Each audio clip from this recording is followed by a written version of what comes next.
Okay, gentlemen, thank you for asking me to present today. It's kind of fun. This is a discussion of, let me see if I can't move this out of the way. Yeah, there we go. Discussion of what we did for Paul Weiss's Central Vermont Railroad up in Novato. COVID hit. We basically shut down all the team activity on the railroad and stopped work sessions and so on. And that got us to a lot of thinking, because guys would go in and do, individual projects and that sort of stuff. But we have been running the railroad using JMRI Operations for all of the car movement, and been pretty strict about that. So we did know that it was going to be a while because of COVID before we restarted the formal sessions, but guys wanted to, move cars around and maybe run a train or something like that. So we agreed basically to suspend all of the JMRI Operations rules for car movement and let the cars move where they would. So during this downtime, we upgraded the railroad. We changed tracks, cleaned tracks, scenery, putting in stuff. We changed the railroad so it'll look more like the prototype. And as I mentioned, the prototype, actually, did I mention the prototype? I haven't. I will talk about that in a minute.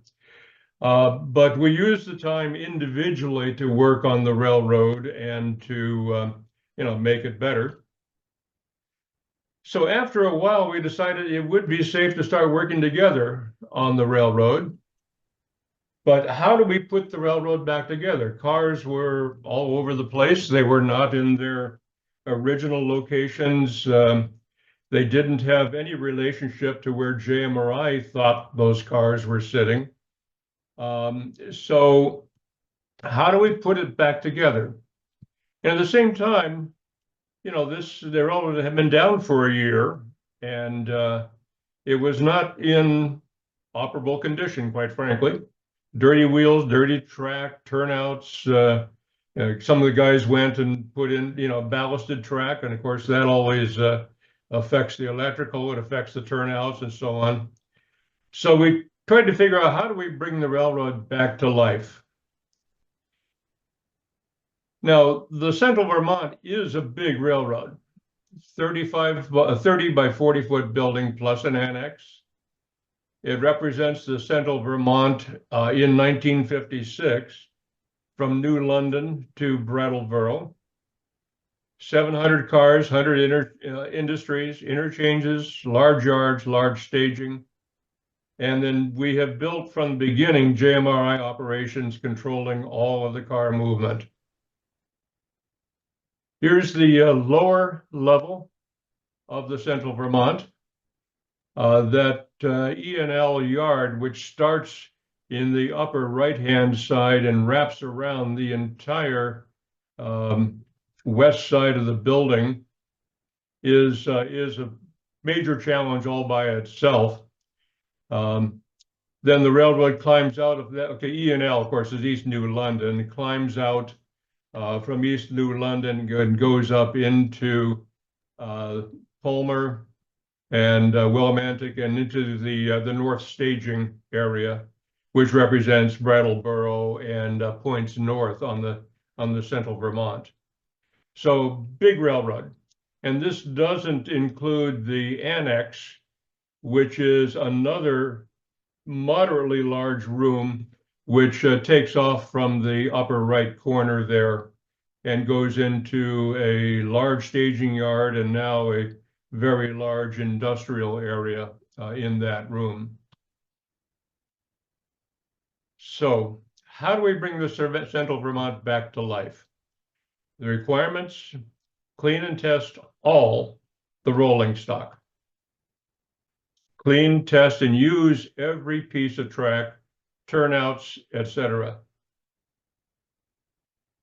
Put the cars back around the railroad equitably, so the railroad looks like it's in balance, getting ready for new operating sessions, new official operating sessions.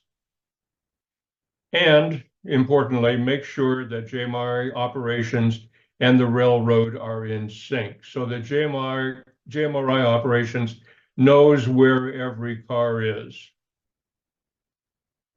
And in the process of doing all this, I wanted to minimize my own keyboard time, just very selfishly here.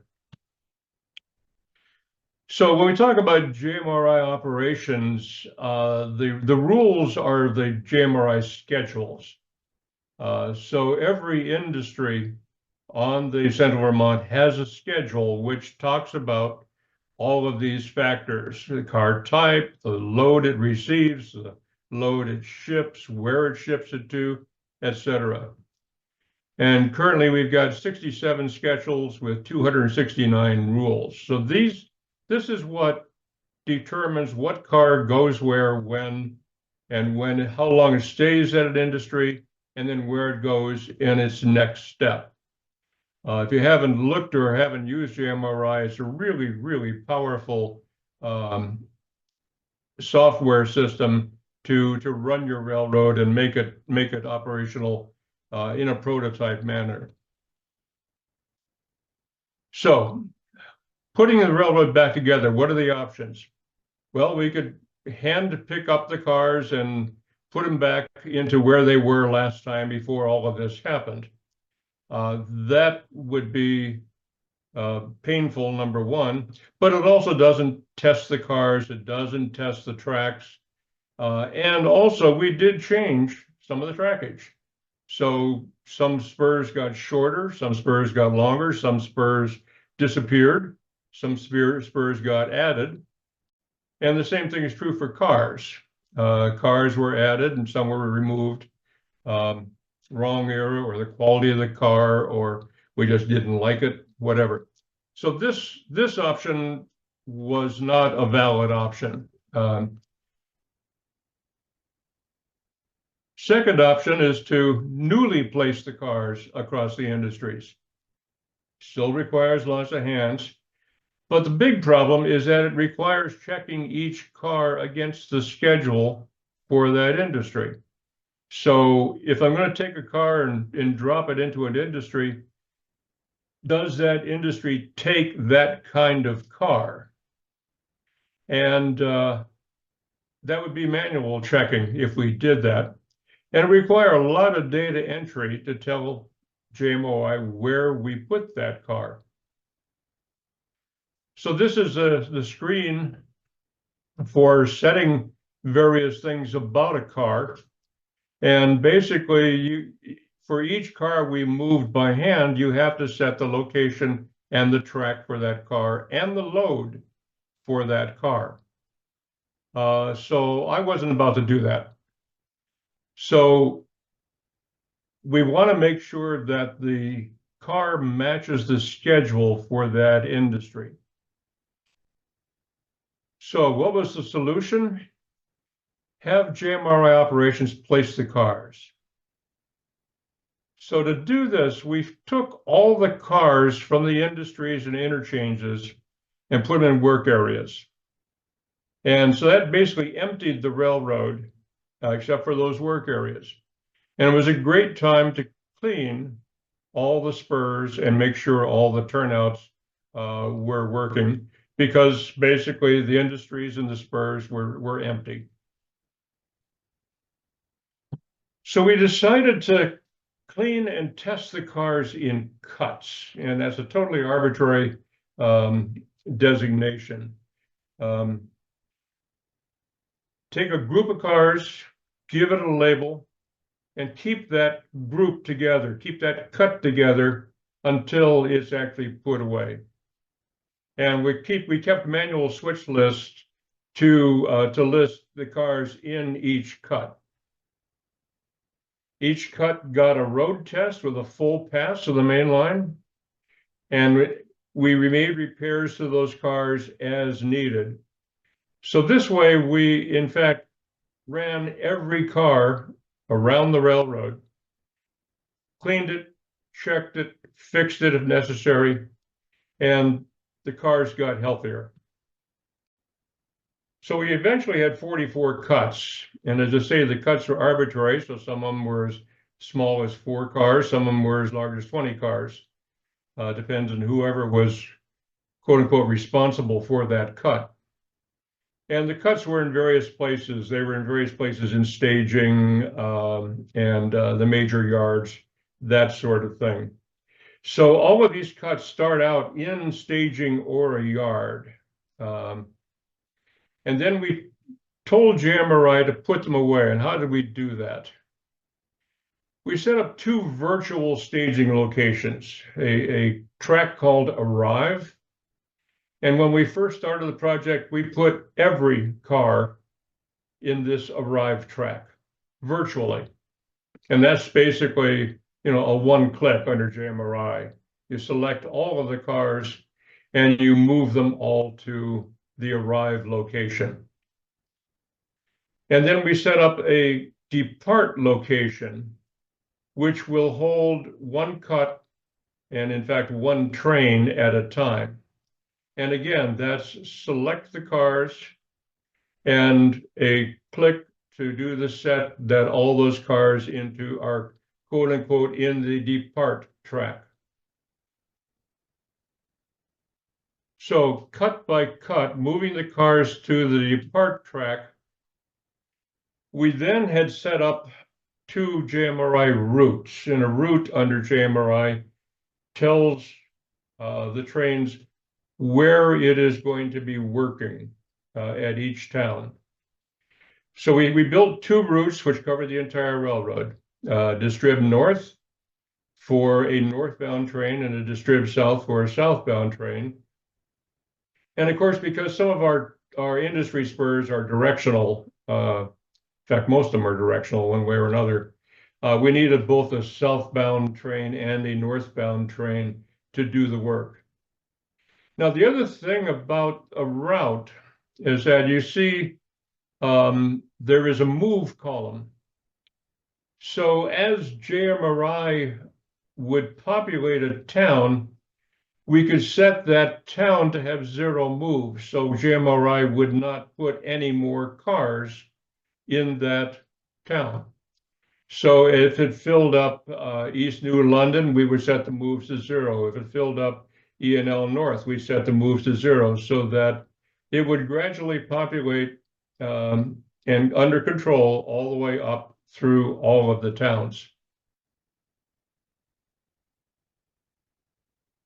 So accordingly, we set up 2 trains, DS for the southward train using the Distrib South route, and DN for the northward train using Distrib North.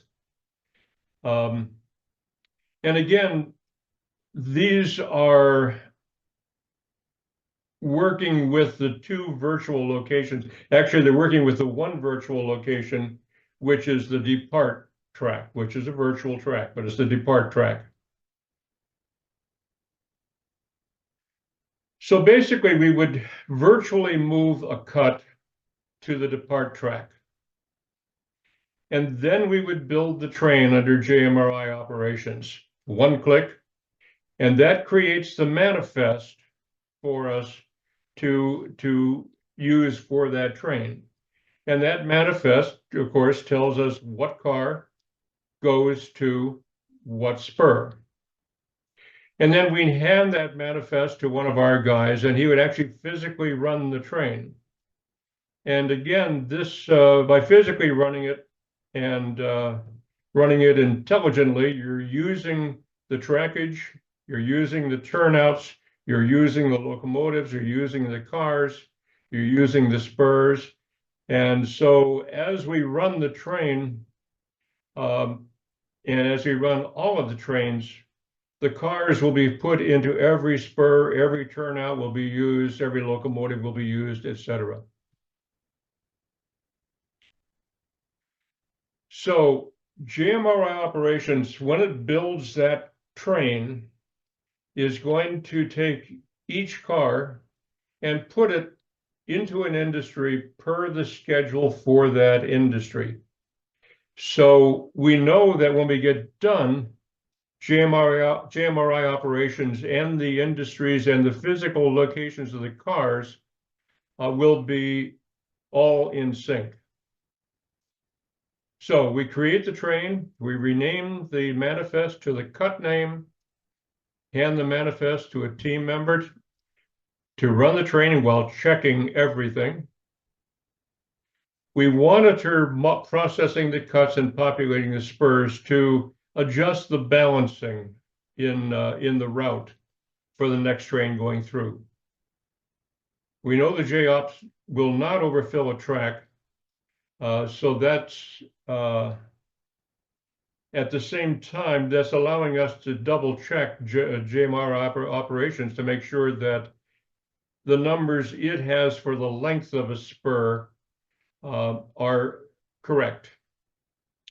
And as I mentioned before, routes can be adjusted.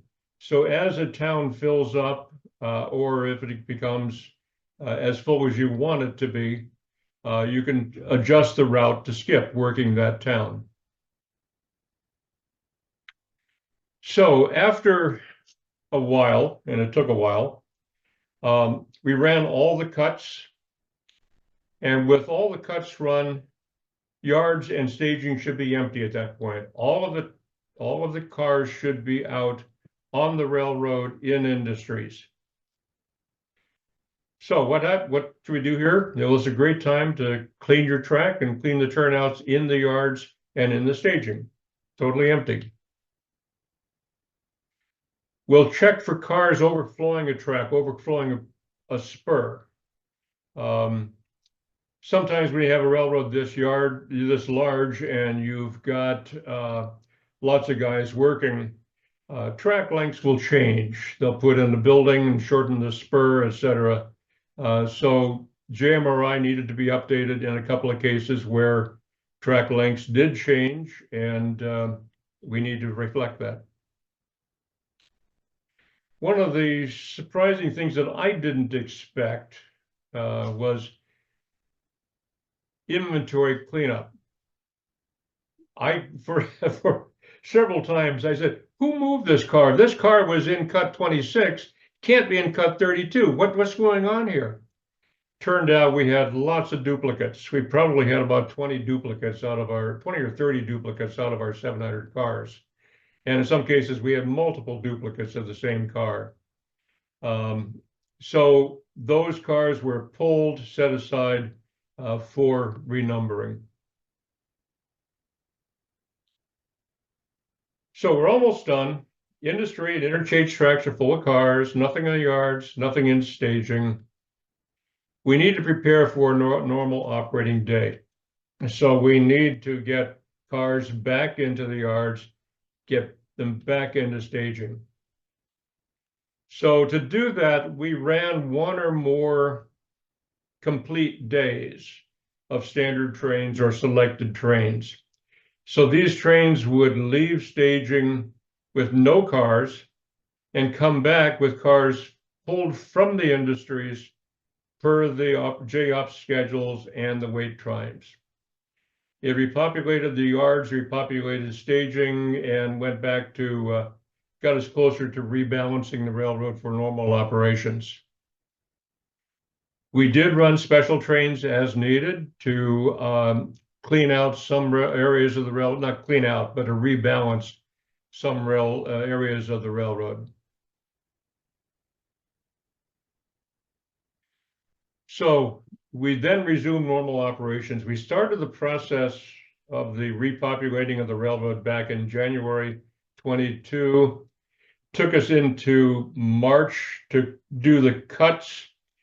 And then we ran several sets of standard trains and special trains. And we did the next formal operating session was in August.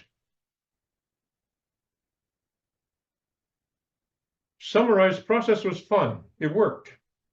Cars and engines were vetted. Track and turnouts were vetted. Duplicate cars were identified. And JOPS issues were fixed. The big deal was that the railroad was repopulated according to the rules we had built for each industry. And then the railroad was ready to resume normal operations, although it did take a while for some industry spurs to achieve a normal inventory count. I mean, when you do something like this in the early stage where you force cars and keep putting cars into an industry track and you get them all the cars out of the yard and all the cars out of staging, our industry spurs were pretty full. So it took a while for that to get back to a normal operation. So that's the presentation. Here's the references. This presentation is out on my website, which is the bottom line there, nnrwy@trixondesign.com. And thank Ed Marin for the photos of the railroad. And are there any questions?